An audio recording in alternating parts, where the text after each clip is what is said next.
So as I mentioned, my name is Donnie Charleston. I am from the Urban Institute, housed here in Washington, D.C. We're a social public policy organization, think tank. We try to kind of move away from that think tank moniker to research organization. But like I said, we've been here for 50 years, housed here in Washington, D.C. We cover everything from immigration to AFDC to tax policy to international development. So we cover a little bit of everything. We have some resources for you depending on whatever problem you're dealing with. But here today we have an auspicious panel of individuals who are going to cover these different topics for you today, and I'm not going to belabor too long. I'm going to allow them to basically introduce themselves, but to my left we have Rachel Riley, who is the Director of the Economic Innovation Group. To her left we have Andy Phillips, who is a co-founder and managing partner of NACo Capital. And on the end we have Patrick Mullen, Director of Opportunity Zone Planning and Implementation for the Utah Association of Counties. And as I mentioned, I'm Donnie Charleston with the Urban Institute here in Washington, D.C., and we'll turn it over to Ann to introduce herself. Hi, Rachel Riley with Economic Innovation Group. I am just newly minted at EIG. I was at Enterprise Community Partners for the past 5 years doing impact investing work, so both raising debt capital from socially motivated investors, structuring funds, and then working with our federal policy team to enact policies that help further impact investing. I'm really excited to be at EIG. Over the past year, I've been working with the team, but also traveling throughout the country, looking at opportunity zones, how communities are responding, how the private market's responding, and what policy levers we need to be pushing or pulling. I don't know what you do with levers to make them work, but sorry, that was a joke. Good morning, everyone. Just trying to ensure that the true benefit of opportunity zones as originally intended does flow to communities. So very excited to be here and excited to be on the panel with such great folks. Great. Good morning, everybody. I'm Andy NACo Capital. We are an investment fund that is focused on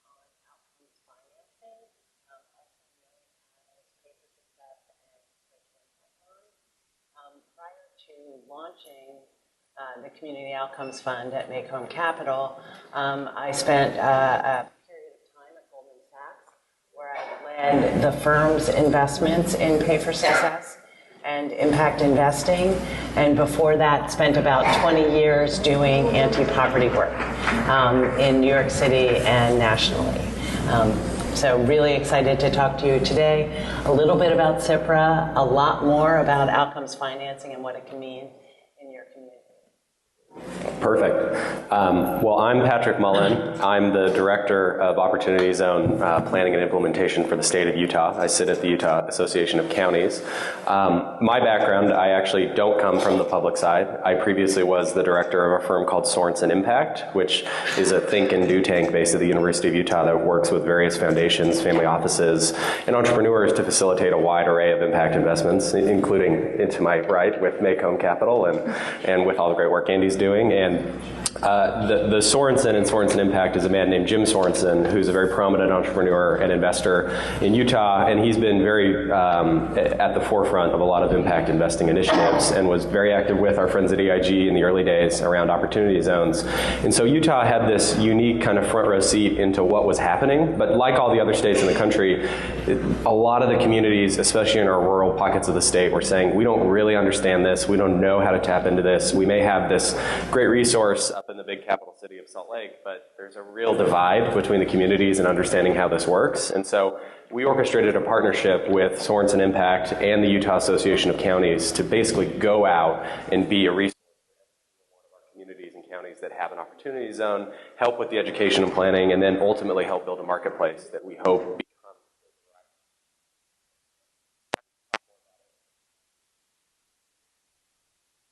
Thank you for those introductions.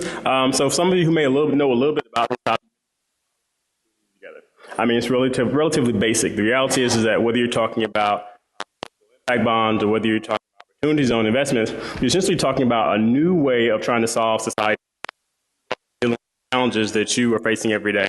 And that's how do we leverage private capital to deal with many of the problems we're facing in our counties all across the country. And this is a new way of thinking. I mean, typically when we talk about program, we talk about solving problems, we think about how can we start another program that the government can administer, and we typically are paying for outputs and people signing up for programs. That's pretty much how we count our success. This is a shift, especially when we talk about social impact bonds, because we're moving away from that model to a model where we're talking about outcomes.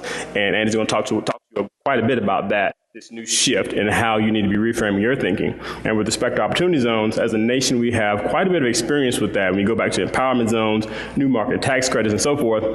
And so it was an idea that some folk with EIG actually had. We have all this money sitting on the sidelines out in the private sector. How do we get that into the field of play and spur people to start to think about investing in the problems that we face in our most disadvantaged communities? And so that's the idea behind opportunity zones. And the reality is that what we're talking about is taking that capital that's sitting on the sidelines and allowing people to invest it in communities and basically get a tax break for making that investment. So as long as they take that those unrealized capital gains, put it somewhere where it's been designated, and all of your communities have zones that have been designated and approved by the federal government. They place it in those communities and leave it in there for a specified amount of time. Then they don't have to pay taxes on that money. It's pretty much simple and straightforward. The establishment of the funds is relatively simple and straightforward. I'm sure Patrick will go over a little bit of that with you when he does his presentation. But the whole idea is, how do we get private capital in our communities, invest in doing some good? And so that's pretty much the setup and how these two things relate together. And we're going to turn it over to our first panelist who's going to talk to you about opportunity zones. And the question to kind of kick it off, so Rachel, with opportunity zones, the whole idea we were dealing with at first was, what does it mean? How do we get started? And so now we have a little bit more guidance from Treasury. And so people know what that looks like. As I mentioned, states have their opportunity zones already designated. So what is the community be doing now that their zones are designated? Treasury's kind of provided some guidance. Funds are established, and then people are already looking at where to invest. What do communities need to be thinking about now? Yeah, great, thank you.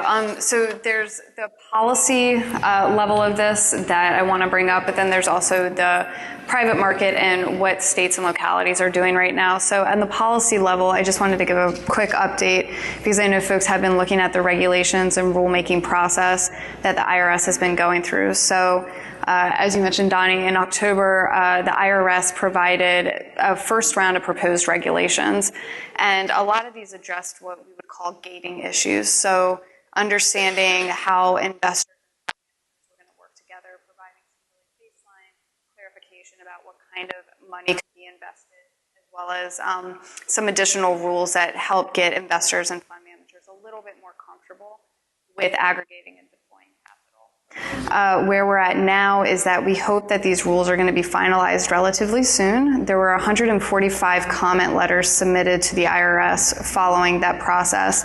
And then there was a hearing on February 14th that was packed. It was unprecedented as far as attendance.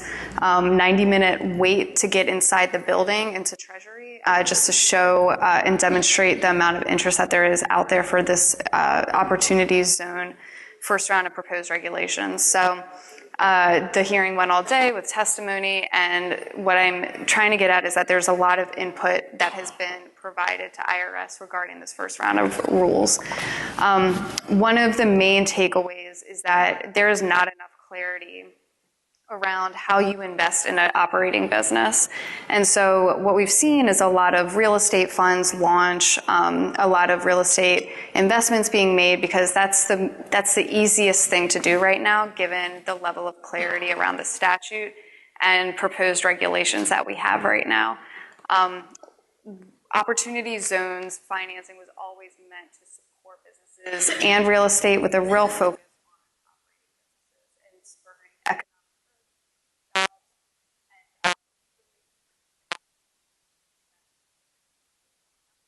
creditworthy.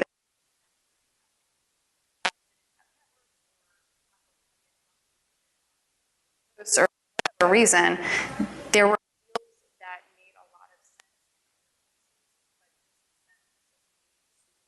but encourage folks to look at those places for the first time. And we're seeing that that's happening, and it's very, very exciting. We're seeing that this is changing investor decision-making processes where they had capital that they would put, that they are choosing to invest in Appalachia and other places, that may not have seen this investment, but the deal works. The pre-tax return makes sense to folks, but there have been no other reason for them to make these investments other than the tax benefit clued them in to take a look at it.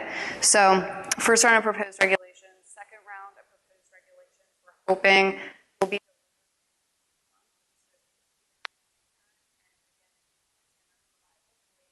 some level of clarity.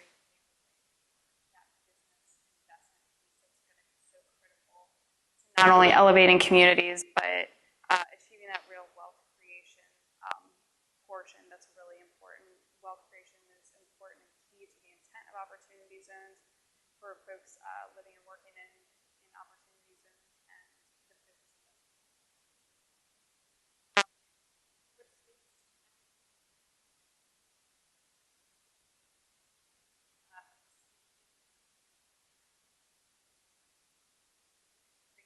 prospectuses. Has anyone heard of this prospectus idea? No? Okay. So to justify that a little bit for you, when the financing world hears prospectus, they think offering security, they think a 300-page document of legal disclosures. But what these prospectus really are, prospecti, are marketing documents that are basically compiled of information that localities have. So information.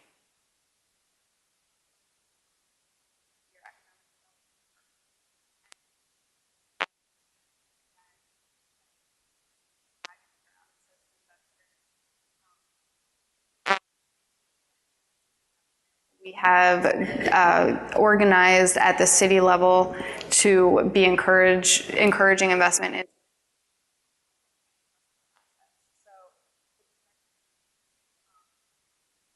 RFIs, RFPs for city-owned land is another thing that I've been hearing a lot of folks move forward in doing, and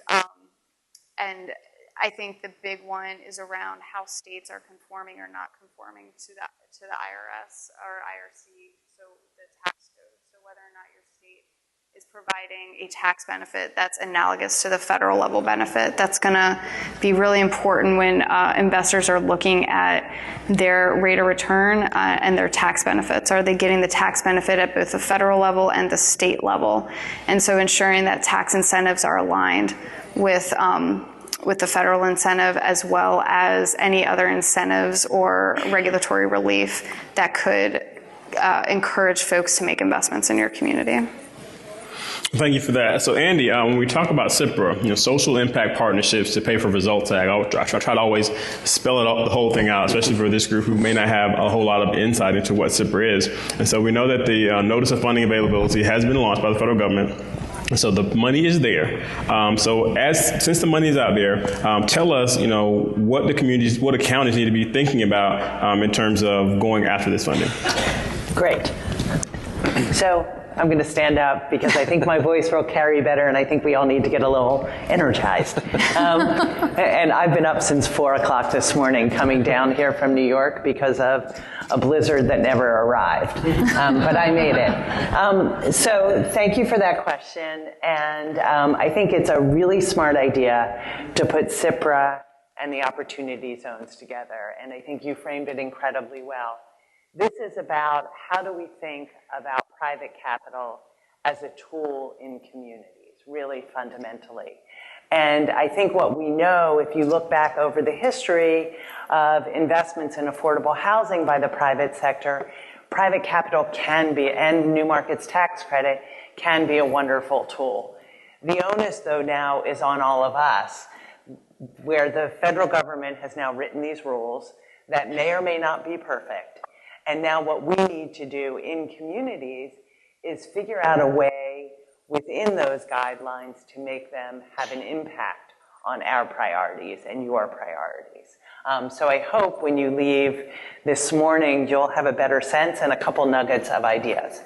So back to CIPRA, and I'm not going to keep saying it out because it'll make me crazy. Sorry. I want to take a step back for a moment and sort of talk about why CIPRA exists and what the fundamental value proposition is. So SIPR really grew out of work that has been going on over the last, I would say, 5 to 6 years. Broadly, it really is aligned with the evidence-based policy movement. And when I think about the evidence-based policy movement, it's sort of course, right? It's how do you use data in communities, whether it's county government like all of you, or city government or state government, how do you use data and evidence and research to help you make better decisions? That has been, as I said, a movement that has really, was I think, sort of launched here in DC, but is really permeated out through communities. That's very exciting. When I think about what I would call outcomes financing, which is the sort of next generation of social impact bonds, it really is about taking that idea of using data and evidence for decision making and operationalizing it. And so what it fundamentally means is when a city or a county contracts for services, instead of paying for process and compliance, what you're doing is paying for outcomes. In the private sector, that's typically how business gets done. What I know of my decades of experience partnering with governments like you all is that's actually not typically how contracts get written or services get funded in communities. And so that is the sort of big idea here that's different. So I guess in the middle is sort of what this is.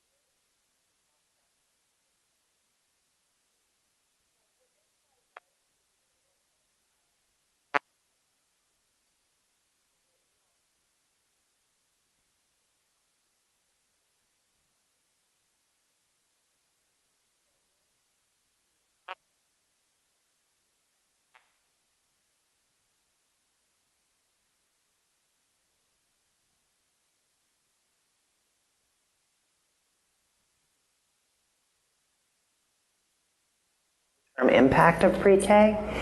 What you can do is identify providers, but instead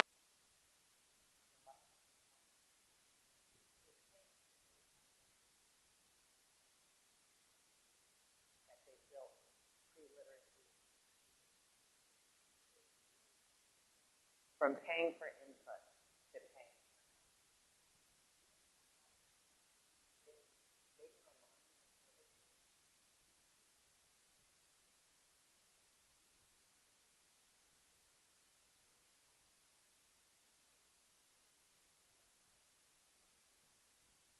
Powerful. Investors are sort of over here on this side because the investment capital is really a tool to help make this.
That creates a need for working capital.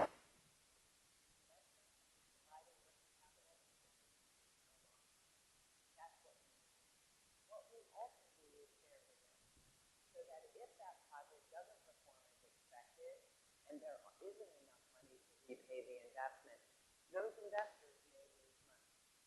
But that's a risk we understand when we get started. And so really, next generation public-private partnerships. Governments have been using these clusters to fund toll roads and bridges for a long time. Now what we're doing is saying, how can we use this to invest in human capital?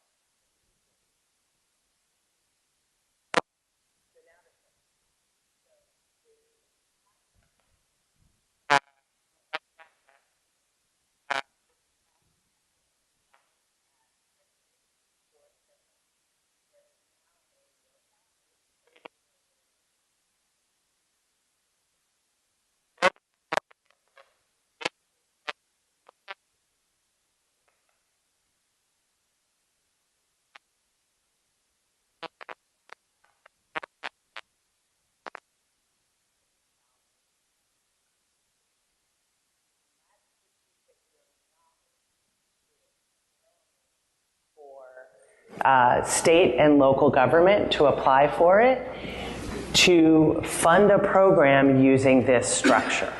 So when you're sitting at the government,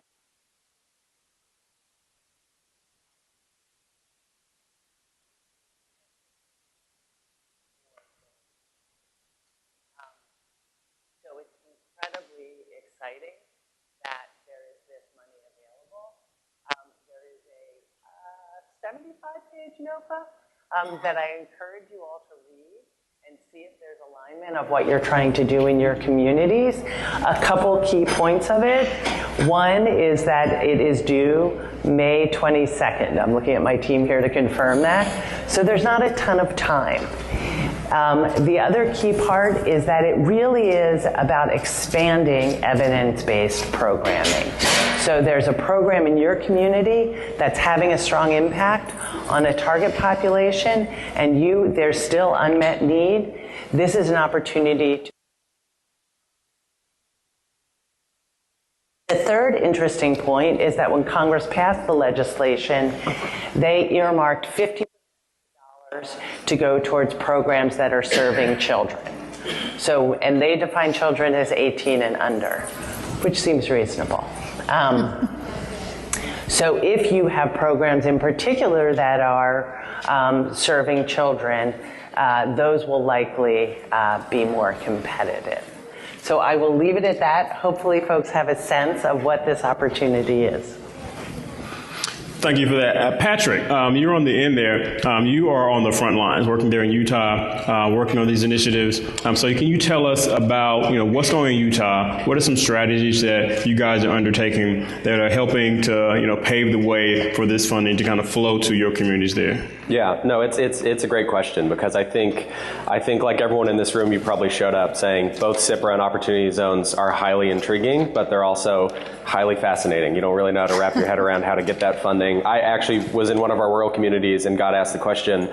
They said, so do I just kind of like raise my hand and tell the investors that I'm open for funding? I don't really get how this works to get there.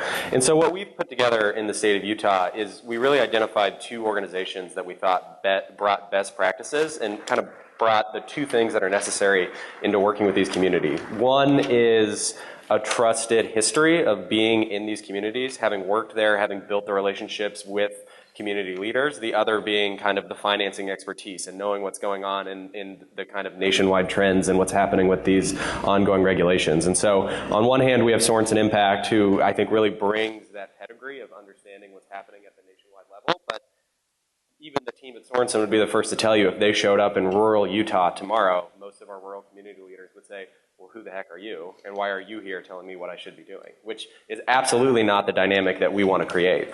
On the other hand, we have the Utah Association of Counties, which is our state's membership organization. All 29 counties in the state are members. It's been around since 1920. And they're the ones who are getting the phone calls every day. Hey, we have an opportunity zone. What does this mean? How do we take advantage of this? And they didn't really have the expertise that was needed to kind of bring that together. So by marrying the two organizations, you kind of create a best in class kind of service provider that's able to go into these communities and say, okay, where do we start? And with some of our communities, it really has been an educational level where a lot of people, whether they're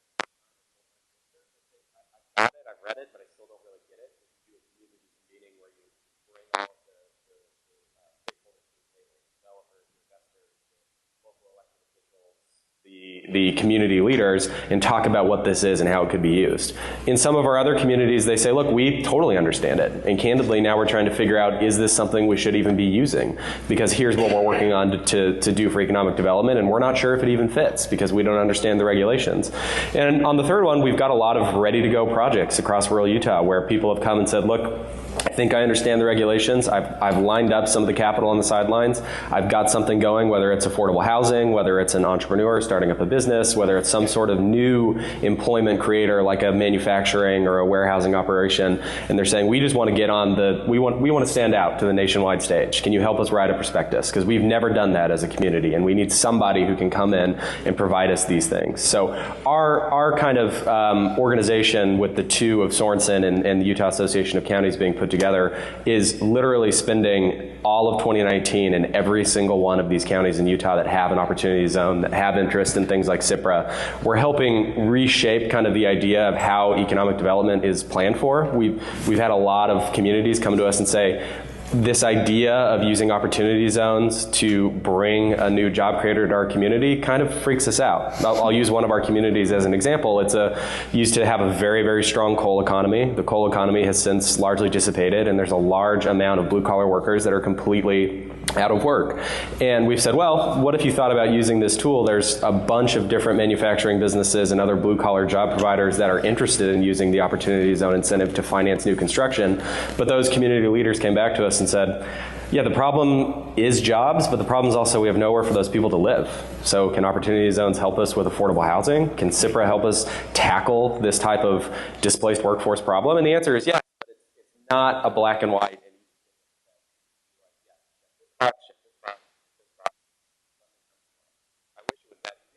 Does really require that team to be involved and be kind of helping lift these things together. And so, you know, our state is very geographically diverse. We have 46 zones across the state, 15 of which are in Salt Lake City, our capital city. Those zones in Salt Lake City are as small as 2 square downtown blocks.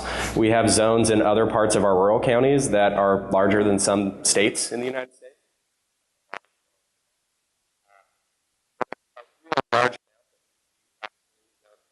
Being used for in our cities. It's a lot of entrepreneurial kind of real estate, trying to create these accelerators and hubs for early stage companies.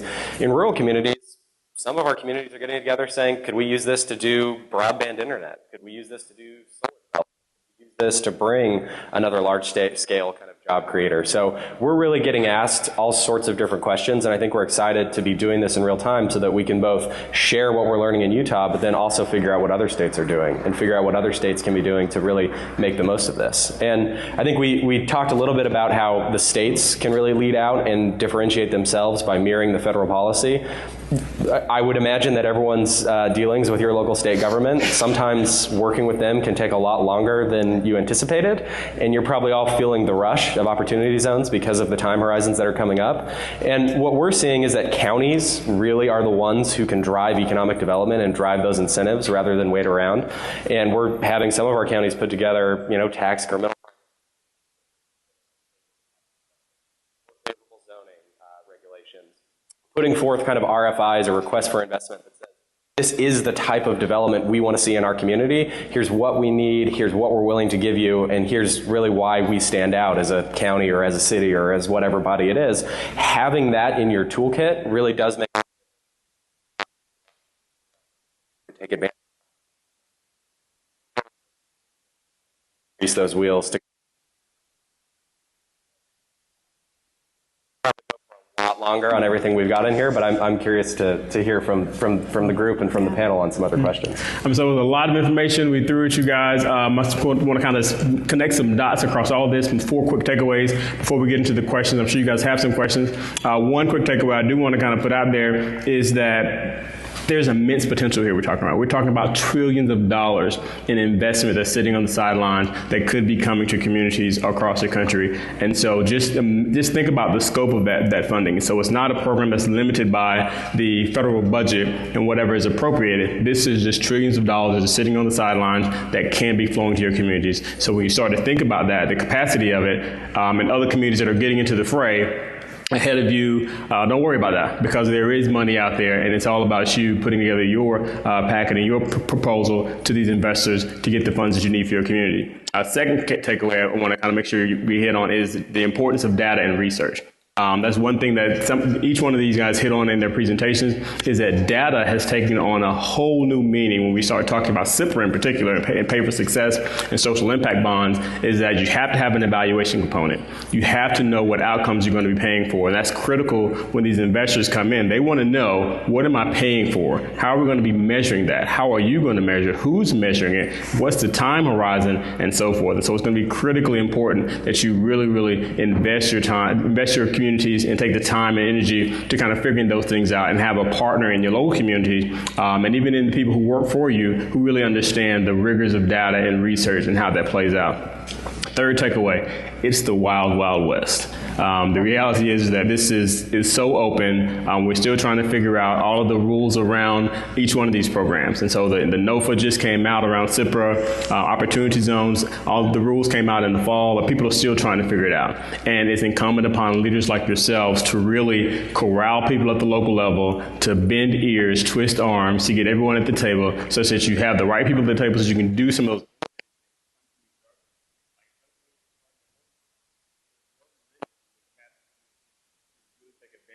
of this opportunity. So you have local banks, you have credit unions, you have individuals, deep pocket individuals in your own communities who are thinking about their own money that's sitting on the sidelines. You can corral that money in your own communities and develop your own locally sourced funds to invest where you want it to be.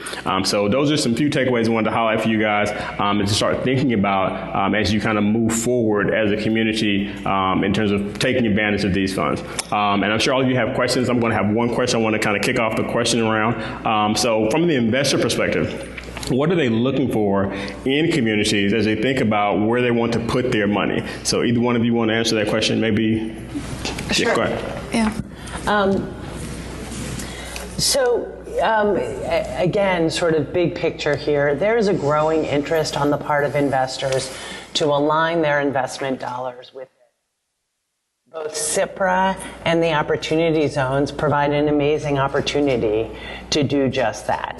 So, and when you talk to investors, and we at this point have probably 7 or 8 investors in our fund, ranging from high net worth families to institutions that want to make investments in outcomes financing. And we are the stewards of their money. When we are looking for opportunities, to first and foremost, what is the social impact? We want to understand that our investments are helping to solve a problem in your community. Based on the structure of our investment, our return also depends on the fact that there is a strong provider in the community that can then deliver that service, achieve those outcomes that then drives our return on our investment and return of our principal. The second thing we're always looking for, and this is sort of investing 101, and I would argue it is going to be the same for opportunity zones, is who are the partners on the ground? Who are the folks in government, in your county office, that are actually responsible for overseeing this particular area of work? Are they strong managers? Are they going to be able to do what they need to do to help the project be successful on the ground? Who are the service providers? What's their management team like? Do they have strong performance management built into their approach and their service delivery? And so really for us, it's those two things that drive our investment decision. It is the potential impact and the evidence that we'll be able to continue to achieve that impact, as well as the strength of the local partnership. Yeah, and I just want to, so before I was here, I was meeting with someone who is trying to organize their state, right? Like everyone, wrap your head around, how do you organize a state? And has anyone seen the movie What About Bob? Anyone? Everyone? Okay, so I saw that this weekend. There's a scene where he talks about baby steps, right? Baby steps to the door, baby steps down the hall. And I feel like so much of this can feel so overwhelming. Like, how do you dive in on opportunity zones? How do you dive in on CIPRA? What's my point of entry? What's my role? What's the state's role versus the city role versus the county role? Who has the information? I encourage everyone to just start taking baby steps. Get really early wins on a project. What is the project that your community has been trying to get done? And you know that local government has an interest in getting it done, could potentially provide, additional tax incentives, maybe some infrastructure improvement to really get investors to understand that they have those local partners in government, that they have potentially local partners in community development financial institutions that can asset manage on the ground, so that as a fund manager that may be located in New York, I know that I have partners on the ground that are that have the market expertise to deliver the returns to my investors. I think it's great, even better, if you can get local investors, and especially high net worth individuals. Donnie, would you say people with money in their pockets? Yeah. Same thing, one and the same. So high net worth individuals, family offices, that can really, that have that hometown energy, that have that feel and their love for their community, that can really be the ambassador for those projects. And so whether it's organizing your state or taking a baby step and just getting a project done, I think that this is the right room to be identifying what those partnerships are and what those projects are, what those businesses are. So what businesses do you want to invest in? And all of that leadership, that creative structuring of capital and showing investors that there's skin in the game and that you are ready to receive investment, I think is also something that investors are very much looking for. Yeah, I would add on to that and saying, you mentioned the baby steps. I mean, it took us in Utah almost a year to kind of get this whole thing together. It was a lot of early stabs in the dark, trying to say, maybe we could organize, a 101 level session for the whole state here, and then realizing that half our state didn't show up because it was just too geographically far away, and trying to get this idea of, what do we need to be doing and what are these communities asking for. It took us some time. But now that we do have this kind of momentum there, I think, just to Rachel's point, having, and to Andy's point, of having community buy-in from the start is mission critical. This is not a tool that should be used for someone coming in out of left field and saying, because we have a tax break, we're going to build this facility in your community and you can't stop us. This should be something that is, hey, our community wants to do this. We want to have affordable housing, a new business, some sort of results-based financing tool because we have a problem with X. We want to respond to it. We want to make sure we have all the tools in our kit to be able to do that, and having the community level buy-in of understanding these programs, understanding what it is that the community needs has just been critical in the conversations that we've had with investors so far. And that's where I think starting with any sort of publicly owned property or land really gives you a seat at the table to drive that conversation. And so that if you're looking for those early wins, I think your currently owned, publicly owned property and land is a great place to start. So I think one of the big takeaways to kind of piggyback on that is, how do you layer what you can do at the local level on top of what's available at the federal level? And so she mentioned, Rachel mentioned that earlier, but you guys are in the driver's seat. So think about how you can make your communities more attractive by doing things like, providing property tax breaks at the local level if you're interested in doing those types of things, or other types of things. So if you already have new market tax credit programs in your community, maybe then you kind of focus the investment there as well. So that's all for that question. I know you guys may have some questions. We have a microphone that's going around in the back. There. Yeah, I was just wondering. Oh, no, it's a guy by. Sorry, the microphone. County, New Mexico. Do the CIPRAs only apply to opportunity zones? That's a great question, Andy. That's a great question. No. So no? CIPRA projects are geographically agnostic. So they can be anywhere. So if you have no opportunity zones in your community, you can still apply for the CIPRA funding. Great clarifying question. Yeah. Deborah Lucero, Butte County, California, where we suffered the Paradise wildfire. What I'm wondering is, can zones like this, for instance, Paradise is not in that zone, all right, but our neighboring town 8 miles away is. Can we leverage the federal disaster emergency declaration? Would there be any prioritization or anything for possible funding opportunities? Yeah, so there was legislation introduced in Congress to basically any locality that was declared a federal disaster would then be opted in as an opportunity zone. So as you're seeing, the entire territory of Puerto Rico is now an opportunity zone. I think that there is a lot of merit in considering that because I think that there's a lot of potential in leveraging opportunity zones for disaster recovery. And by the way, I'm so sorry about what your community is going through right now. So thoughts are definitely with you guys, and I know you have a lot of work ahead of you. But so all that to say, that legislation has not been finalized. I think that it probably deserves some revision. But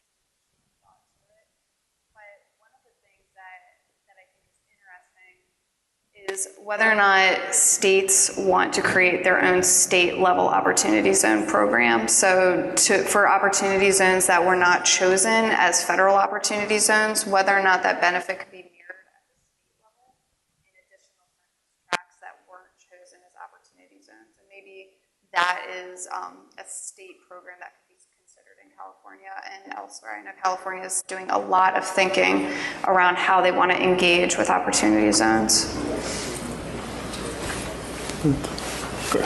Yes, thank you for your time. Are there any guidelines available for private citizens who want to form opportunity zone funds, and who do you file the paperwork with?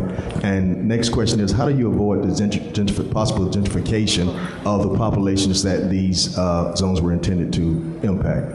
Yeah, two great questions. So how you create an opportunity fund. It's both easy and scarily easy. So to create an opportunity fund, you basically have to establish as an LLC or corporation or partnership, to be honest. And you will be tested twice a year by the IRS once you have started making investments to ensure that 90% of your assets are deployed into an opportunity zone or multiple opportunity zones. There's no approval needed to be an opportunity zone fund or an opportunity fund. You would just file a tax document after you start making investments in the following in that taxable year, so the following year. There's more information at irs.gov, but really it's very simple. There's no approval needed. And I actually would love to see from the audience how many folks are concerned about gentrification, displacement in their communities. Yeah, okay. There's a few things on this. I think, first of all, my old company, Enterprise Community Partners, has a map that you can get opportunity zone info that for every opportunity zone in the nation, you can pull a free 25-page report for that census tract. So I think that it would be great to go on if you don't already have that baseline data for what your communities look like as far as different socioeconomic data, housing needs, the state of health in your community. That information is all available online. You can go pull those 25-page reports right now if you want to, but not yet because I have to finish my statement. So about displacement and gentrification, it is something to know what you're facing, right? To do an evaluation and needs assessment around what is my affordable housing stock, what is my stock for affordable places to work, to understand what you need to be preserving as far as affordability, as well as what needs to be additive as far as additional resources and policies to help preserve those places and create new places if you're anticipating an increase of investment into your zone. One of the things we're seeing is a city that has begun discussions around, first of all, creating an opportunity zone task force. So at the city level, they passed a resolution to create a task force to do a number of things, including to keep them up to date on some of the concerns around displacement and gentrification in their communities. And there's other things that task force does, like identify investable assets and things like that. But all that to say, what that task force will also do is establish a sustainable revenue stream to capitalize what they're calling a neighborhood revitalization fund. And that's going to be capitalized through impact fees on new development. And I don't know if that new development is in the zones yet or for the city proper. They don't know that yet either. They're doing that evaluation now. And then the task force will be charged with identifying out of that fund, that neighborhood revitalization fund, what sort of activities those grant dollars should go to. So, but it's all anti-displacement activities.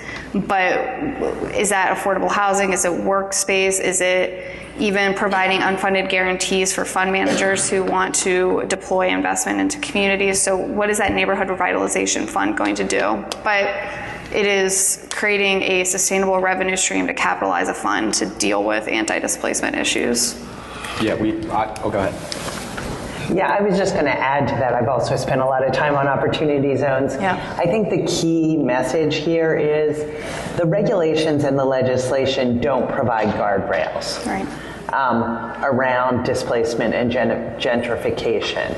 And I think that the high-level takeaway, which I think Rachel gave an amazing example of, is I think that's where there's a key role for counties to play around how can counties use the tools they have, whether it is carrots, like, free land, or tax increment financing, or whatever strategies you already use to encourage development, to ensure that the Opportunity Zone Fund and the Opportunity Zone investments align with what you are trying to do and the community you're trying to create in your neighborhood. And I think what's exciting is it sounds like there are some interesting strategies bubbling up, and my guess is folks like EIG and Urban Institute and folks like the Association of Counties are going to be trying to share those best practices, because the regulations don't do it for you.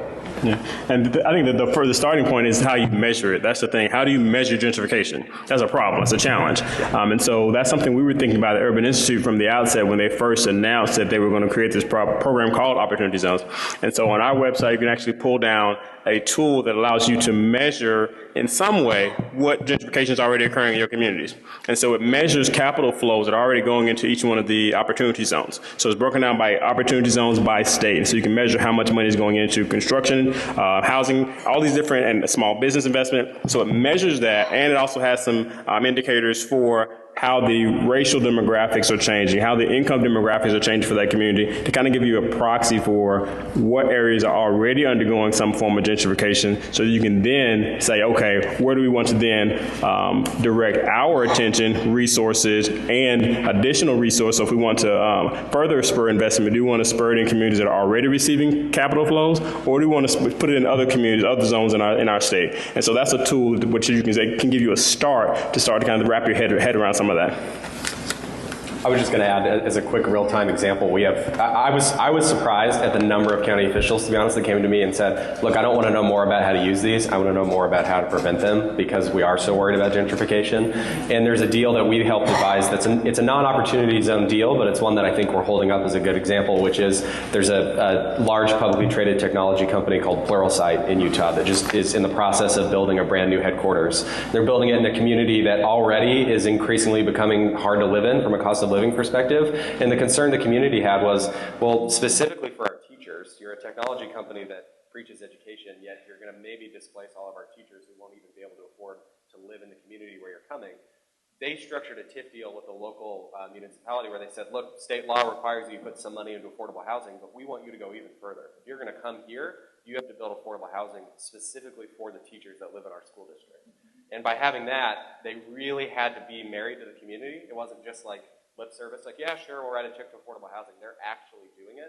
And I think the more you can do deals like that, that's just one example, the more you'll be able to kind of pull the strings from the community level to say, look, you can come here, but if you do, here's what we're going to require you to do, or in some ways, if you really actually want to block it, you can take a stick approach and say, look, we're not going to participate at any level. And I think that's really what you as counties have to power to do. Can I give one more example? We're seeing states, and I think that this is applicable to counties and cities as well, but we're seeing, well, I will say the state of Virginia and the city of Denver have these debt facilities. So what they're leveraging these debt facilities to loan pools for is rapid response site acquisition. So ensuring that before speculative purchasing really starts come into a community, before the investors come and use their own capital off their balance sheet or use another source of debt financing to come in, purchase a property, maybe sit on it until they're ready to then structure their opportunity fund and start investing in it. We're seeing states and cities and localities respond in advance of that and say we're going to create our own loan facility, our own site acquisition debt facility for folks to come in, purchase land, have it be patient capital, and maybe there's some covenants tied to it around affordable housing or, as Patrick mentioned, the future use of that land. And so site control is going to be key here. It's going to be key to what type of wealth is created in the community. And the one way that the public sector can help address that is creating debt capital.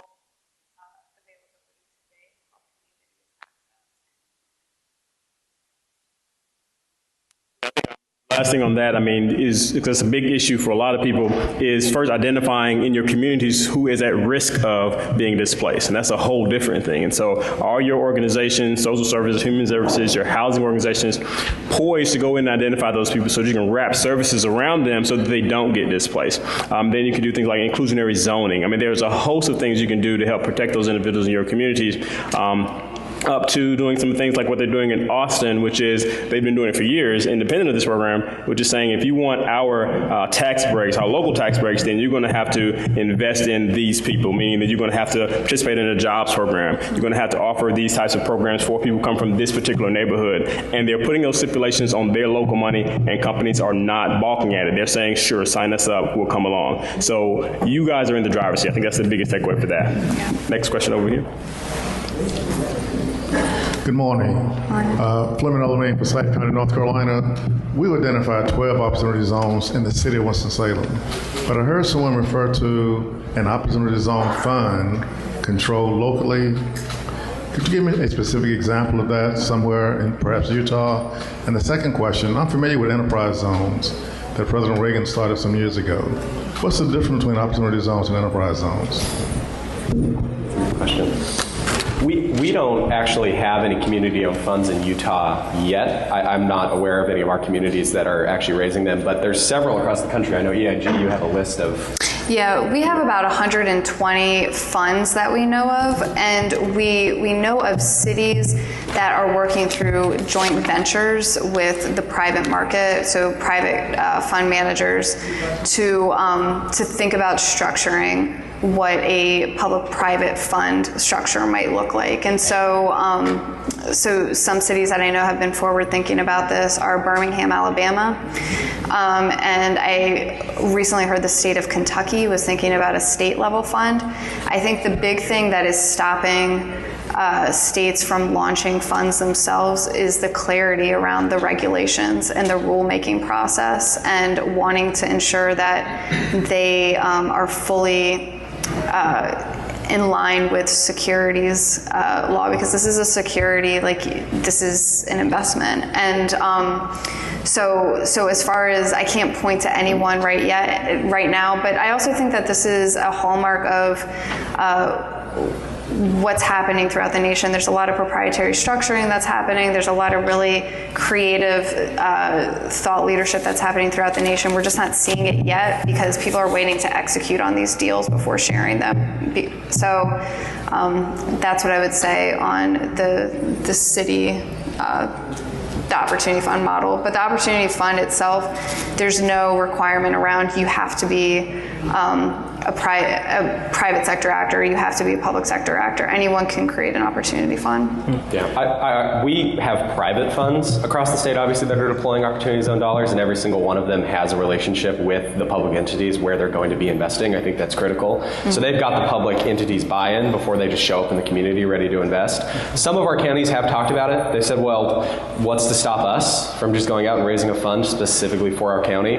I think to Rachel's point, most of the conversations I've heard from potential LPs is they say trusting some form of government to now be your investment manager too is a harder pill to swallow. And so it's not something that we don't think is never going to happen. It's just something that hasn't formed yet. And that's partly why it kind of remains to be seen how that comes together. I'm on enterprise zones. I mean, essentially that was a state and local bond that was issued for qualified business activities. And so that even in how that was structured out the gate, you're talking about something very different than opportunity zones. Opportunity zones, there is no regulation. It's just if you want to set up a fund and put money in this particular area, you can do it. And really no stipulation, nobody can restrict it, whatever have you. There's no definition of what qualifies. So it's like, it's completely wide open compared to what enterprise zones were. So it's like complete night and day from the standpoint of the two. And it's not, and it's one was a bond versus this being just invest your money, receive the tax break.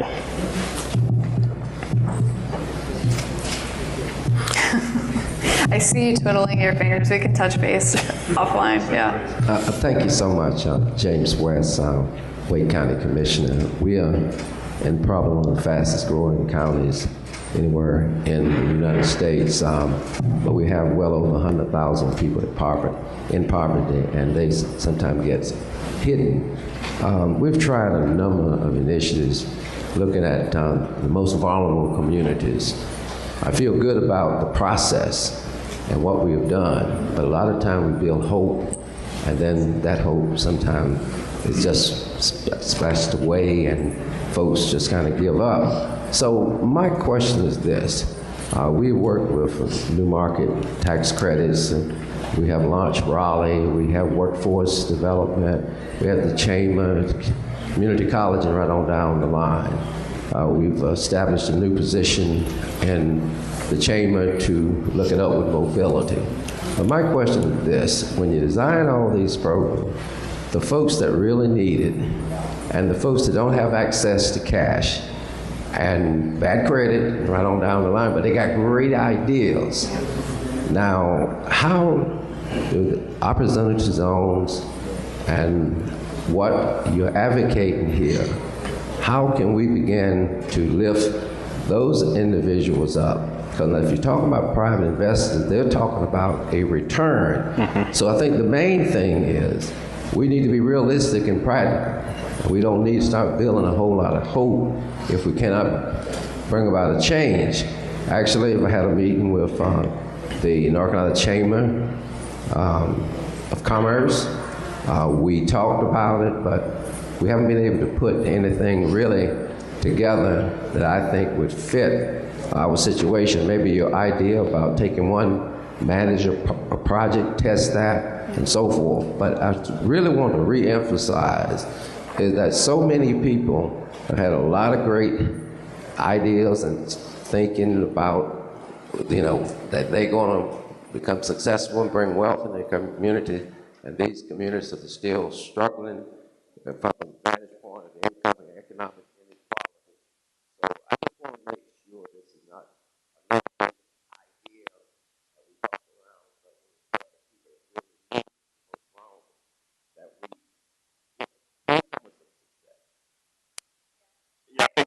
I know, as a former resident of Wake County, I know exactly what you mean. I just moved from Wake County a year ago, so I know exactly what some issues you're talking about. I think the challenge is, so if you're talking about new market tax credits, for example, the reality is that even with the controls that were there, what we saw was a lot of investment going into real estate and not a lot of investment going into job-producing entities, especially in the beginning. Now, that changed as the years went on with new market tax credits, but disproportionately, was a lot of outside money going into communities that didn't fund jobs and help the people you're talking about. And so I think for this, because it's so wide open with opportunity zones, there's even a greater danger of that happening. And so it's really incumbent upon officials at the local level to start to exercise some control and really work in partnership with these individuals who want to do this investing and not just leave it wide open, because otherwise you're going to see gentrification, you're going to see investment going to places you don't want to see it go to, you're going to see some, because the reality is when you look at the zones that have been designated, some of them are hurting a lot more than others.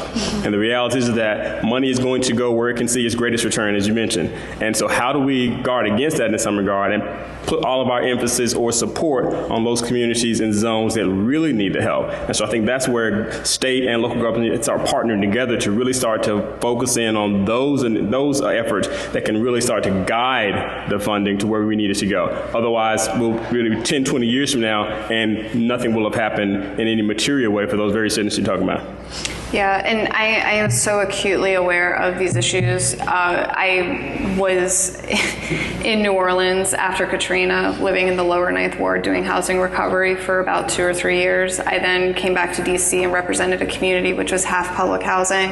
And over the course of a year or two, we received or approved nearly $5 billion of private investment within a 1 mile square radius. And so as far as the real pressures around who gets what gets rebuilt, who's the actual beneficiary of private investment, is it the investors or the community?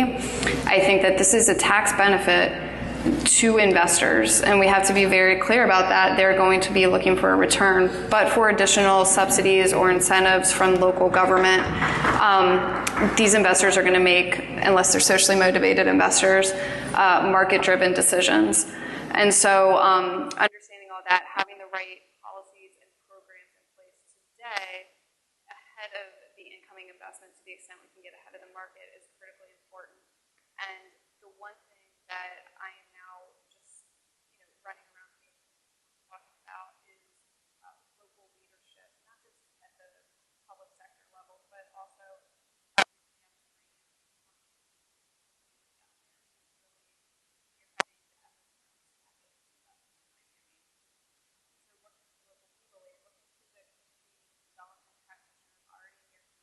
leveraging their expertise and their network to make sure that we're ground truthing the need for investment and how to get investment. I want to underscore that that takes money.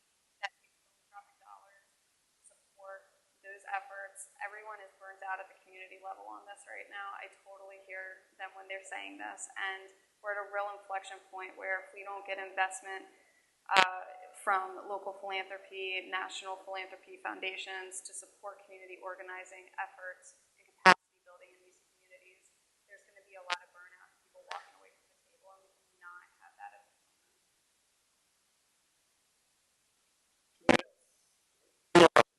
Go here. I'm E.T. Mitchell. I'm from Craven County in North Carolina. For anybody who was reading People in August, we are the county that was worst hit by Hurricane Florence. We have 4,000 homes that are uninhabitable. I don't mean damaged, I mean uninhabitable.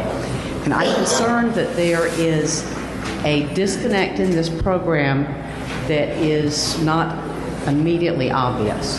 You were talking about investment and finance vehicles.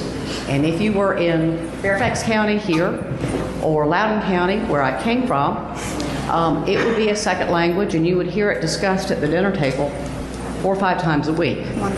If you are in Jones County with 10,000 people in North Carolina, or Atkinson County on the Okefenokee Swamp in Georgia, you are speaking classical Greek. Yep. Okay, so there seems to be a bias towards urban projects simply because you have people there who have this language and understand this. When you get into rural areas or blighted areas, it's not there. Okay, and their eyes would be crossing. Yep. They might be great candidates, but they don't know how to ask for it or even how to start. And that includes county managers, by the way. Tax increment finance and things like that, not even there. So to avoid an urban bias, to get to some of these communities who need it the most, in particular where people, low-income minorities, housing issues, educational opportunities, is there a way to get to those individuals and connect them not with the money, and not connect the investors with the need, Yeah. but connect them.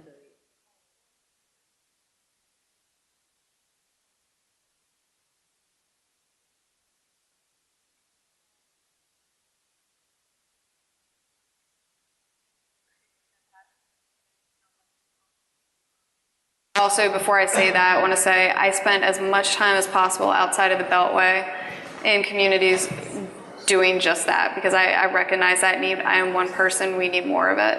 I will also point to Opportunity Alabama, which is the state-level nonprofit that was launched.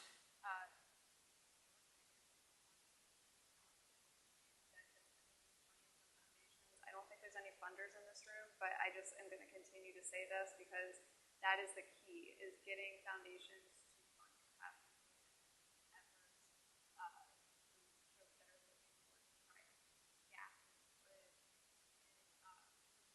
gaps, 11 gaps, in getting out of this Washingtonian Wall Street policy discussion around structuring funds, deploying capital, unfunded credit guarantees. I get it.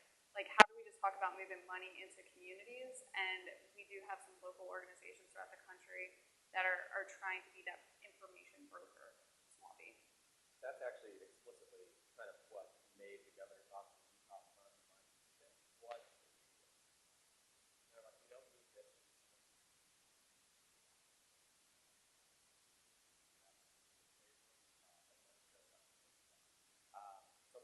Literally, my job is probably 60, if not 70%, in these communities, in these counties. We're doing everything from one-on-one level, let's just translate the brief, like you said, because that really is how some of my days in these counties go, to, hey, how do we think about what some of these projects might be? So it's really providing a spectrum, and we just meet the counties with where they're at. We're not coming in with some cookie-cutter approach. We're not saying, here's how it works. We're coming in and understanding the communities first, and understanding what it is, what problems there are, what the main economic drivers are, how this could be used, and then building from there. It's not about showing up and speaking a bunch of legalese and finance, having people glaze over, and then having nowhere to go. So we're trying to really provide that, and I would encourage, I don't know how it's set up in North Carolina, but I would encourage all states to try to convince the state leaders to get behind this, to put some funding towards this, to have somebody who can come in and represent the community. Because I think we're really lucky to have that in Utah and have buy-in from our government. And at the national level, we are trying to work with folks like Sorensen to establish best practices banks, or whatever this information resource is, to the extent that people want to start putting documents, putting templates, putting best practices, and here's an example of a project into this resource bank. And right now this is in concept only, but it is meant to address this exact need. I mean, on the North Carolina front, me being from North Carolina, we work like, when they brought me to Urban to kind of do some of this work, I said, well, I'm working with North Carolina because where I'm from. And so we're doing work with the governor's office, and maybe there's some way we can partner up to kind of start doing some of this. So let's touch base after this, and we see where we can go with that. Last question, I think we'll right there. Yeah. Oh, I thought it was pointing at me. I was pointing at the gentleman with the microphone. I'm sorry, because he's waiting for a while. Dean Draper from Millard County, Utah. There's some assumptions that have been made here that we're out in the woods. What in the world is CIPRA? So it's a Social Impact Partnership to Pay for Results Act. And so basically it's the government's putting its money behind social impact bonds, which is basically private enterprise and nonprofits putting upfront money to pay for services with a guarantee on the back end that they're going to get paid from the government. Appreciate that. Would have liked to have known it earlier. Next one. There's a 25-page explanation for each opportunity zone, apparently defining it. Where? So Enterprise Community Partners has a website called opportunityzonesinfo.org, info.org, and they leverage a platform that they had already invested in called Opportunity 360 to create a map where you can just click on one of the census tracts, probably in your community is what you'd like to know about, and you can download that report. And so it's opportunityzonesinfo.org, and there is a map that you can access, and you click on that census tract. Thank you. You just saved me hours of search. The next thing, one of the things that was mentioned was that 50% of this is earmarked for 18 and under. What are you going to do for 18 and under in a economically disadvantaged area? So it's the CIPRA funding where 50% is earmarked. And CIPRA is, unlike Opportunity Zones, which is about investing in businesses, though primarily it'll initially be about investing in real estate, CIPRA is about investing in expanding human service programs. So in that case, the $66 million funding opportunity that's out there through CIPRA, half of it needs to be spent on children, so those 18 and under.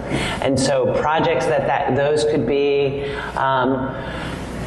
projects to get kids who've dropped out of high school back into school. It could be programs serving kids who have chronic asthma and trying to prevent continued asthma episodes. It could be high quality pre-K. So 50% of those dollars by the legislation are earmarked to serve children. Thank you. And so to answer, so kind of last question, we're out of time for questions. To wrap it up really fast, you guys are looking for resource and information. I know we've partnered with NACo, and we're going to be doing a webinar specifically for counties to talk about CIPRA and this program and what you need to do, what it sounds like, and so forth. We're going to do a soup to nuts just for counties. So that announcement will be coming out soon. You guys hear about that.